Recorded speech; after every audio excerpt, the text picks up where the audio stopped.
It happened years ago, maybe a decade, maybe more. But right now, without warning, it surfaces again, and your whole body reacts before your mind catches up. Your face gets hot. Your stomach tightens. You wince, alone, in a room where nobody else even knows what you're thinking about. But the real reason that memory refuses to fade is far stranger than simple embarrassment. Your brain didn't keep that memory by accident. It kept it on purpose. Think about everything else from that same week. What you ate on a random Tuesday. What you wore to a meeting long since forgotten. Most of your life gets quietly deleted. And yet, one 30-second moment of tripping in front of a crowd or saying the wrong name survives crystal clear for decades. That's not a coincidence. That's a filter. In 1977, psychologists Roger Brown and James Kulik studied how people remembered shocking public events. They found what they called flashbulb memories, vivid recollections that felt almost photographic.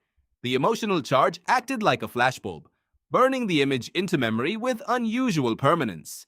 Your embarrassing moment worked the same way. Not because it was dangerous, because your brain treated it as if it were. Why would tripping in a hallway get filed away with the same urgency as a life-threatening event? Because for most of human history, social standing wasn't a minor inconvenience, it was survival. Your ancestors lived in small tribal groups where being cast out meant losing food, protection, and belonging. There was nowhere else to go. A neuroscientist named James McGaugh spent decades studying how the brain decides what to remember. His research showed that the amygdala acts like an emotional alarm system. When something feels threatening, whether a predator or public humiliation, the amygdala locks that memory in more permanently. Stronger emotion means a stronger, more durable memory. Your brain doesn't know the difference between a bear and a bad joke that landed in silence. Both trigger the same ancient alarm, because in the environment your brain evolved in, social rejection could be just as lethal as a physical predator. Psychologist Roy Baumeister spent years studying negativity bias. He found that bad experiences carry a far stronger, longer-lasting psychological impact than good ones of equal size. One moment of humiliation can outweigh dozens of moments of quiet comfort. Why would your brain be built this way? Because memory isn't a scrapbook. It's a survival manual. Its job isn't to make you feel good about your past. It's to stop you from repeating a mistake that once threatened your standing in the group. A pleasant memory rarely needs urgent revisiting. A dangerous one does. So when you cringe at a memory from 15 years ago, your brain isn't malfunctioning. It flagged that moment as dangerous, filed it with extra intensity, and keeps surfacing it like a warning system running routine checks. Except that lesson made sense in a world of 40 people who saw everything you did, every day, for your entire life. It makes far less sense in a world where the stranger who saw you trip forgot about it within the hour. That mismatch is the real story. Your threat detection system was calibrated for a tribe of 40, where one bad impression could follow you forever. Now you live surrounded by strangers who forget you instantly.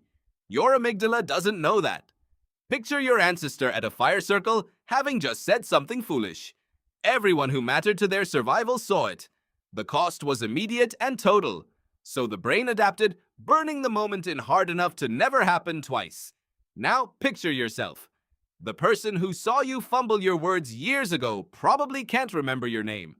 But your brain still floods you with the same heat, still treats the memory as if the whole tribe is watching.